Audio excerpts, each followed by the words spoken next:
Hello, this is Justin Williams with the Wolfpacker Podcast. I'm joined today, as always, by co-host Matt Carter, and today we're going to break down the upcoming anticipated matchup between the NC State Wolfpack and the Mississippi State Bulldogs.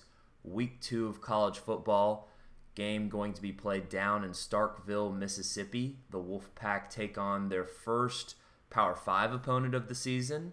They go on the road for the first time this season, and that game will be 7 p.m. this Saturday, September 11th on ESPN2.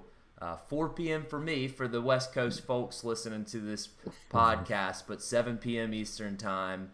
And, time gets confusing when you see all the ads for all the times and everything, all that stuff. But another night game for the Wolfpack. 3 night games open the season. But quick reminder for the subscribers, listeners, and viewers at home, please remember to subscribe, rate, and review this podcast wherever you listen to us.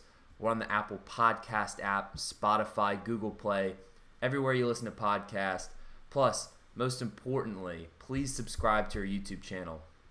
We are getting so close to that 1,000 mark that our goal was to reach this football season. Thank you so much to everyone that has recently subscribed. Our numbers have definitely jumped up here recently with the return of football season. But please, watch us on YouTube if that's the way you like to enjoy podcasts. Either way, subscribe to our Wolfpacker YouTube channel and give this video a thumbs up. Please, please, please. All right, Matt, let's talk about some football. I'd say... Yeah, I got a real quick question for you. Okay. How many of our listeners do you think live on the West Coast? You got me wondering now. I would honestly guess that at least 5 to 10% of our listeners don't live in the Eastern time zone. I can't say if they're on the West Coast, maybe Central Time, or maybe they live overseas, but a good part of our message board actually was like, yeah, I lived on the West Coast for this long, or, oh, I'm out in Seattle. And I've had a few different people reach out to me. I've had one guy reach out to me that's on our message board that lives in San Francisco. So maybe I'll link up with that individual once he returned from his overseas trip, I presume for business, maybe pleasure. Who knows? It's football season. It's time to return back to the States. And maybe he and I will get together for the Clemson game coming up, because I'm scheming a little plan to get all the NC State people I know in San Francisco together to watch that game. But I think I'm going to lose some momentum if NC State doesn't take care of business against Mississippi State, because that matchup in Week 4 will be a lot sexier as long as NC State takes care of business in Week 2. So let's jump into that matchup, or do you want to start with the ACC? Where do you want to start, Matt? Well, let's start with Mississippi State, because I actually watched a good chunk of that game against Louisiana Tech, and I want to be rewarded for using my afternoon slot on Mississippi. As reporters, we don't get many Saturdays off during college football season, so I ordered a pizza for lunch and dinner. I got myself a large pizza and just tucked on my comfortable couch and watch football, and I used my afternoon slot on Louisiana Tech, Mississippi State. Now, it helped that Alabama was laying the woodshed on Miami, so I didn't have to worry about that game too much. Can we talk about that quickly, Matt? Sure. Because that is one thing. Now that I'm off the beat, I can say that I was not dialed in to Mississippi State, Louisiana Tech at that 3:30 slot. I guess that was the noon slot for me. I was definitely watching Alabama-Miami, because you also didn't care about Alabama-Miami, because I wasn't watching with the 0-point spread. I was watching with that 19.5-point spread on Alabama, which, by the way, was free money. If you took Miami, you need to stop gambling. Anyways, continue, Matt. Yeah. Well, I just say, let's talk about Mississippi State, because it's a big game for NC State. And I know fans are going to get caught up, and I get it. They're going to get caught up in the fact that Louisiana Tech, had a 20-point lead with like 13 minutes to go. We're up 34-14. Mississippi State with the largest comeback in school history, came back and won the game by 1 point. So you're thinking, oh, this game's setting up much better for NC State than we first thought. Good opportunity. Mississippi State didn't have a great win-loss record last year. So I want to kind of throw out a cautionary tale about that game, even though I do like NC State chances, but I just want to throw out a cautionary tale during this podcast. So what you're saying is this is not a gimme game. I think that's what you're trying to put. You still like the Wolfpack, but it's not a gimme. Correct. Okay. Yeah, because it's important to know how that 34-14 lead happened. They lost 3 fumbles. They put the ball on the ground 3 times. Mississippi State being they. That's bad. Don't get me wrong. Shouldn't be putting the ball on the ground 3 times. And they also had an interception. But what's unusual is to lose all 3 of those fumbles. It's a bit of a fluky stat. I mean, it's kind of like, remember in 2019, was it, where NC State didn't get a fumble recovered for like 8 straight games? 8 straight games. I mean, that's a fluky stat, right? Yeah. It's kind of the other way around. And when they protected the football, they scored. And if you look at the statistics, they outgained Louisiana Tech by almost 100 total yards, 435 to 369, 70-some yards. So when they took care of the football, and they got to clean up some things like the penalties, way too many penalties for Mississippi State in that game. They were clearly better than Louisiana Tech. So don't read too much is what I'm saying into the 1-point win, the 20-point comeback. Look at it as this is a team that actually came out, started strong, and with their backs against the wall, responded and overwhelmed Louisiana Tech. So you're putting more value into the comeback versus the fact that they were down 20 points to Louisiana Tech in the fourth quarter. Am I hearing you correctly there, Matt? Absolutely. And again, we go back to last year when they had a 3-7 record. Lost by 7 to Arkansas, lost by 14 to Texas A&M, lost by 7 at Georgia, lost by 7 at Ole Miss, lost by 14 versus Auburn. It's not like they were getting their brain beat in. This is not South Florida. Remember we talked about when you looked at South Florida's record last year. Well, they were not only were they 1-8 or whatever it was, they were getting their butts kicked in those games, right? This is not South Florida. This is a team that had to play only SEC games last year. Unlucky for them, they had to play Alabama and Georgia and pretty much all the good teams in the SEC, and they went 3-7.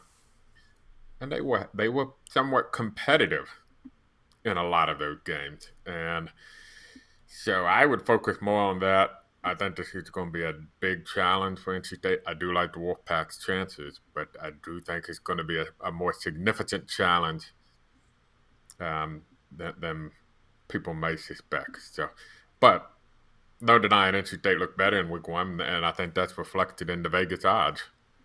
Well, we'll get to the odds in a second because I think that's a conversation we should have. But I will say that I put a little bit more into the fact that, this is a Mississippi State team that found itself down 20 points to a Louisiana Tech team that is not very good, mind you. NC State has 4 gimme games this year. Louisiana Tech is one of them. I suspect that this message board wouldn't be so happy if NC State found itself down 20 points to Louisiana Tech at home, only to come back and win by 1. Do you think the board would be putting more into the fact that they were down 20 or the fact that they came back from down 20? I think it would be the former. And plus, it's not like Mississippi State just pummeled Louisiana Tech in the fourth quarter. They certainly outscored them 21-3. The scoreboard reflects that. But they only outgained Louisiana Tech 150-93. Also, some crazy-looking stats. We talked about those 3 lost fumbles that Mississippi State had in this game. They went 10-10 passing in that fourth quarter. Also, Louisiana Tech went 0 for 5 on third down conversion opportunities in the fourth quarter. If the other Bulldogs, Louisiana Tech in this instance, convert one of those third downs, we're probably talking about an 0-1 Mississippi State squad. Now, I'm sure that you should be able to credit some of Mississippi State's defense for that 0 for 5 stat on third down conversions in the fourth quarter, but I'm also going to put a little bit on Louisiana Tech.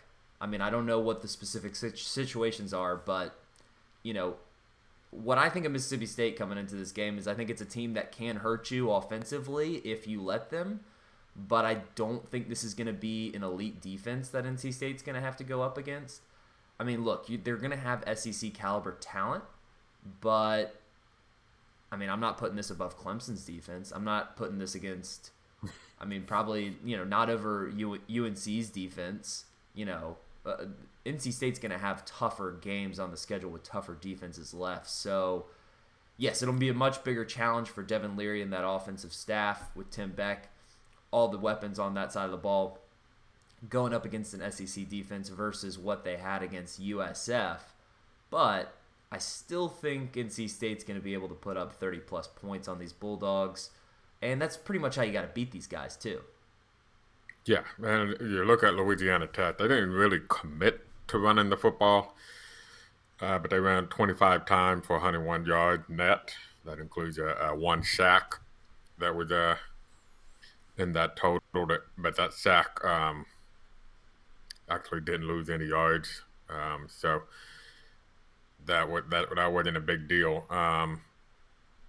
And except for the average yard per rush number, they still average a respectable Louisiana Tech, that is 4 yards a carry, and you would hope NC State could maybe do a little bit better running the football than Louisiana Tech did in that game. And then Austin Kendall, who a lot of NC State fans know that name, he's from the Charlotte area. NC State recruited him very hard for multiple years. He signed with Oklahoma. I can't remember which one of their litany of Heisman Trophy winners that he lost the quarterback battle to. Then he went to West Virginia. He was actually the quarterback for West Virginia when they beat NC State in West Virginia. Interesting story. I think he took a job in medical sales, medical equipment sales or something like that. But I guess at the end of the summer, he got the bug to give it one more try with the extra COVID year, and Louisiana Tech had stayed on him. And so that he ended up at Louisiana Tech. And he threw the ball fairly effectively. 268 yards passing, about 57% completion rate. So you're right. There is the opportunity to move the ball and score on Mississippi State. It's going to be, how do you defend that Mississippi State offense, the Mike Leach air raid? You know what you're going to get. A lot of high percentage passes. You mentioned they were 10 for 10, I think, in the fourth quarter. That's their MO. I mean, Will Rogers, their quarterback, kind of took the job last year. He completed almost 70% of his passes last year. He was 83% in game one. They average less than 10 yards of completion. They will take some big shots, but that's not the MO. It's going to be a lot of screens, a lot of quick passes. They do get one of their important receivers back, Malik Heath. He missed the first game, I think. I don't know for sure, but it might have been because of that brawl they had against Tulsa in the bowl game last year when they beat Tulsa. He might have been one of the guys that was suspended. So he'll be coming back, so they'll be adding a weapon, and they do have a good running back that's very versatile, can catch the football. So, but they don't have two of them, right? They don't have a Bam and in fact, I'm not sure Mike Leach would tolerate more than one scholarship running back playing in a game. That's just, but their running back is a good one. He's a legitimate good one, and you kind of wonder why he's sticking it out at Mississippi State. Rather than be somewhere where he can actually run the football. So I honestly, Mississippi State strikes me as a team that's streaky. And so fans may recall when NC State played Texas Tech and Mike Leach was there in 2002. And I'm going to see if young Justin Williams can take a guess of who were the two quarterbacks on the field. What, Texas Tech? Texas Tech versus who? NC State. Oh, versus NC. Well, obviously Phillip Rivers was the quarterback for NC State, and for Texas Tech, ooh, Famous name. Mike Leach, pro quarterback. I don't know if he made it pro, but he definitely in the pro now. Oh, okay. I don't know. I don't know the Cliff answer. Kingsbury, head coach of Oh, the Cliff Arizona Cardinals. Kingsbury. Okay. Yep. Okay. And I think NC State had a huge lead in that game, and they lost it. Ended up going to overtime, and then NC State won it in overtime. That's the other game where a running back ran for 5 touchdowns. T.A. McClendon ran for 5 touchdowns that day. So it wouldn't surprise me if NC State gets a lead, but hold on to your seats because with this offense, they're streaky. And when they roll, it's very much a rhythm offense. And when they get in rhythm, they're very hard to defend. So I do want to expand on some of the things that you said, but I also want to bring up the gambling lines. So let's kind of combo those things together. NC State, Mississippi State, this game opens up as a pick'em, which I think I texted Matt. Maybe I said it on the last podcast, but Like you did last podcast. before the season opener, I was saying Mississippi State will probably be a 3-point favorite, maybe 2.5-point favorite, something like that. Something to tempt bettors to take Mississippi State so that Vegas could cash in on an NC State win. Of course, NC State looks really good in week 1. Mississippi State doesn't look so good. Line goes to a pick'em. All of the public money goes immediately on NC State and pro money, by the way. What I'm seeing right now, 96% of tickets in Vegas are on NC State's side. Well, spread jumps up to 2.5 now. And basically, this is a debate of who's correct, the eye test or the computers. Because the eye test certainly tells you that NC State is going to be able to cover that minus 2.5 spread against Mississippi State this weekend. But the computers are telling you that these are two even teams. And the fact is that Mississippi State has the home field advantage. And when two even teams typically play, the home team typically wins. So I think Vegas likes being on the side of Mississippi State. They don't mind that 96% of the tickets are on NC State as a favorite because, frankly, if we removed ourselves from week 1, what we saw in week 1, then this game should probably be a pick'em, if not a slight edge to Mississippi State. But with all that said, I'm trusting the eye test here because to me, if NC State brings the same energy that it brought in the season opener, it has absolutely no business losing this game. Because really one of the strengths, if not the strength that we didn't predict on defense in the season opener was how good that secondary looked. And that's going to be the key to this game. How does this secondary respond to Mississippi State's air raid attack? I'm not looking for cover corners. I'm not looking for NC State to hold Will Rogers to a 50 or even 60% completion rate. That's not going to happen. Mike Leach schemes it up so that his quarterback is going to have a completion rate of at least 70+%.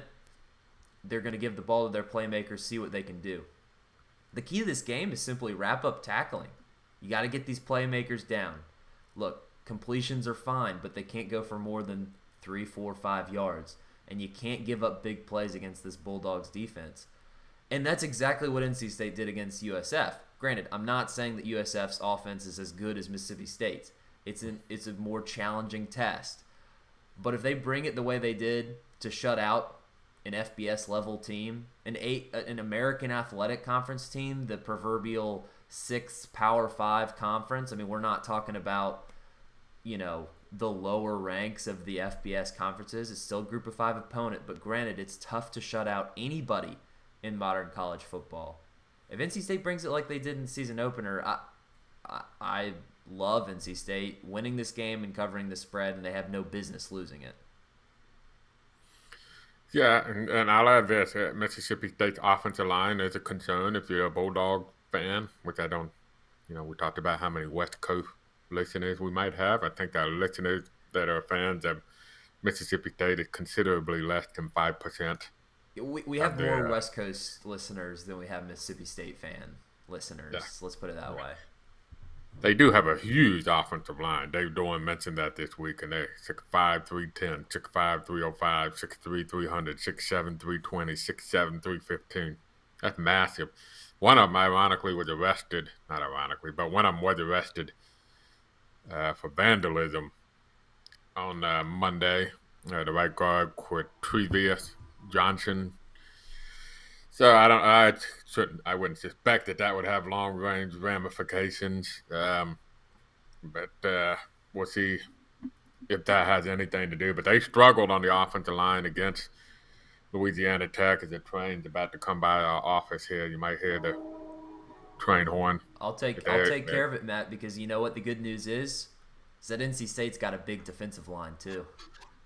It helps to have Savion Jackson pushing 300 pounds, Corey Durden pushing 300 pounds, C.J. Clark pushing 300 pounds. I mean, we're not talking about these 260-pound speed guys that some of these teams try to put out there. Yep. And they gave up 3 sacks to Louisiana Tech. So that's kind of a surprising number. There's one area from the first game where I was probably disappointed in the NC State defense. Is they came close to the quarterback a lot, but they didn't put him to the ground. This is another offensive line that struggled when it comes to protecting the quarterback. At least it did in the first game. And if you go back to last year, they gave up 34 sacks, almost over 3 sacks a game too. So it is not a strong offensive line in terms of pass protection. So hopefully, if you're an NC State fan, from an NC State perspective, you see a little bit more production in the pass rush in this game to disrupt the rhythm of the air raid. So it's and then offensively, Dave Dorn said it. I think the key is just to stay on schedule. Don't get behind the chains, and you have opportunities against Mississippi State defense. Mississippi State's good when they get you into long down and distance situations. So I think that'll be the key offensively. So I know you kind of want to hit on the ACC. Right? So the ACC power rankings, your internal Justin H. Williams ACC power rankings. Where do you have NC State week 1? I mean, to me, they look like the second best team in the conference. I don't see who looked better. I've seen some power rankings continue to rank Miami second behind Clemson because Miami lost to Alabama, but they lost by 30. Look, a lot of teams would lose by 30. Frankly, if Alabama was playing NC State and Vegas said we're going to make the spread 19.5, I'm still taking Alabama every day because there's basically 3 teams in the country that could probably stay within 3 touchdowns of Alabama. But I can't. The verdict is still out on Miami. But I will tell you this: Miami never really responded to the challenge of Alabama. It's just they kept getting punched and they never punched back. And NC State just looked like the veteran team of all these ACC teams. NC State was out ready to hit. They had blood in their mouths. They come out. I mean, I was watching on TV. You obviously saw it in person, but it's like they came out of the tunnel and they're just fired up. They're running around the field. They're going up to the student section. I mean, it was like they were like kids in a candy shop just having fans back in the stands. And it was like for 60 minutes, they just were craving hits, craving contact. You couldn't say the same about Carolina. I mean, Carolina looked, frankly, soft against Virginia Tech. They're Would you consider Virginia Tech? Virginia Tech would be number 3 to me. I mean, I would say that Virginia Tech looked great in the first half against Carolina. They gave the Tar Heels every opportunity to come back in the second half, and frankly, Carolina's offense hardly looked competent, which was really weird to see considering that they have a future pro quarterback under center. But Sam Howell did not look good, and it sure looked like, everything that we've been talking about this entire time about what are you going to do about replacing Javonte Williams? What are you going to do about replacing Michael Carter? What are you going to do about replacing Diami Brown? It's not like you just put in a freshman and then they regurgitate that type of production. Those are pro guys. I've got one of them on my fantasy team. We're not talking about just a rookie running back. We're talking about a potential stud running back in the NFL. You don't just go find some 4-star kid from Eastern North Carolina and they're ready to roll. just replace him next year. So Carolina, to me, that top 10 rating was a complete fluke. Look, Carolina's going to be a good team. They'll be a top 25 team by the time they come to Carter-Finley Stadium over Thanksgiving weekend at the end of this regular season. But right now, they are not a top 25 team. And frankly, you know, they've got some serious questions because the defense looked okay, but that offense was not good. Clemson looks beatable. Clemson looks really beatable. Granted, Georgia's defensive line looked like a pro defensive line, frankly. And DJ Uyagagale was constantly on his ass. That's not going to happen again for Clemson this season until they get to the college football playoff. But if it does, fair. I mean, they got to beat State first, right? I mean, if you're, I don't even know if they win out. They'll need some help. And by help, I mean they need some help from some ACC teams being really good to justify, or, you know, South Carolina, kind of their other name opponent, non-conference, and we know South Carolina, I believe, is an underdog against East Carolina this weekend. So we know they don't have high expectations. I still think a Clemson team that wins out the regular season and goes on to win the ACC championship makes it to a college football playoff, but I'll tell you this. Speaking of offenses that didn't look like they clicked. Yeah. I'll kind of run through my thoughts of the ACC. I agree Clemson's offense it's not elite, but they're not going to face a Georgia defense. A fired up Georgia defense the rest of the year. So I'll give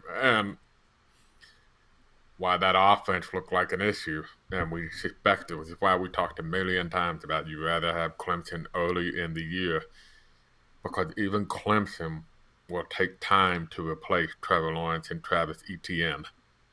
Even Clemson will take a little bit of time to do that, which is what was mind-boggling about all the faith that people were putting into UNC's offense. Let's not forget their defense didn't give up a touchdown to Georgia. I mean, the only touchdown scored in that game was a pick six by Georgia.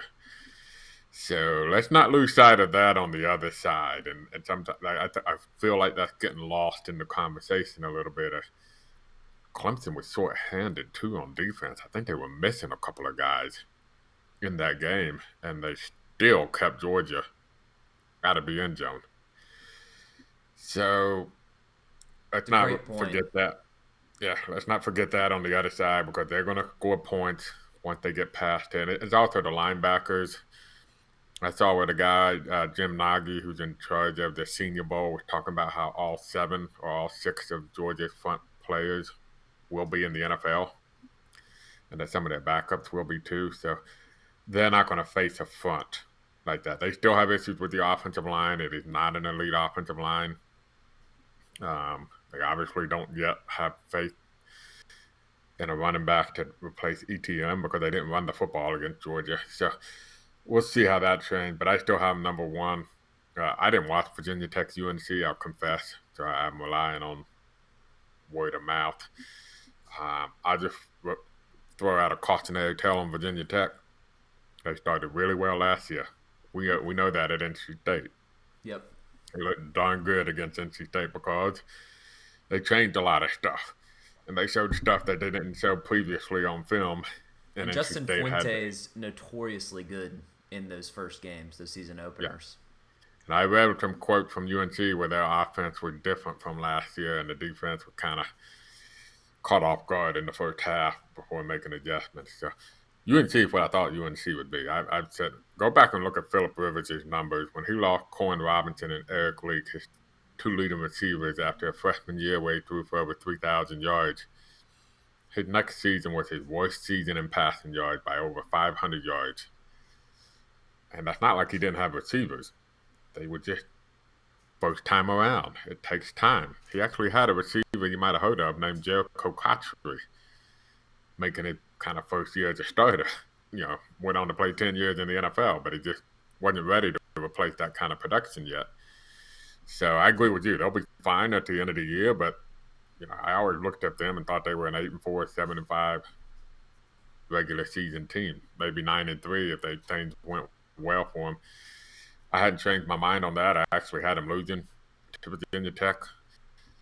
Last thing on that, Miami, Matt. what I did watch, look at Speak. what that. Last thing I want to say about UNC, by the way, thank goodness for their athletic department that they did not invest in the Sam Howell for Heisman campaign billboards and all the marketing material, because the official time of death on the Sam Howell for Heisman campaign was Friday night, September 3rd, in Blacksburg. Unfortunately, 3 interceptions. There's no coming back from that. He's not going to win the Heisman. I thought Miami, who NC State plays, I thought last year they were a middle-of-the-pack ACC team. They just happened to win all those games against middle-of-the-pack ACC teams by close margins, and thus looked better in the win-loss record than they really were. They're a middle-of-the-pack average ACC team, and I don't see a top 25 team. I thought Alabama could have picked its score. The first half was as easy as a game as Alabama could have hoped for. So that's where I kind of slightly disagree. Yes, Alabama's going to do that to a lot of teams, but a top 15 team would at least put up a fight for a little bit. And Miami didn't put up a fight for a little bit. They couldn't. They just physically couldn't do it.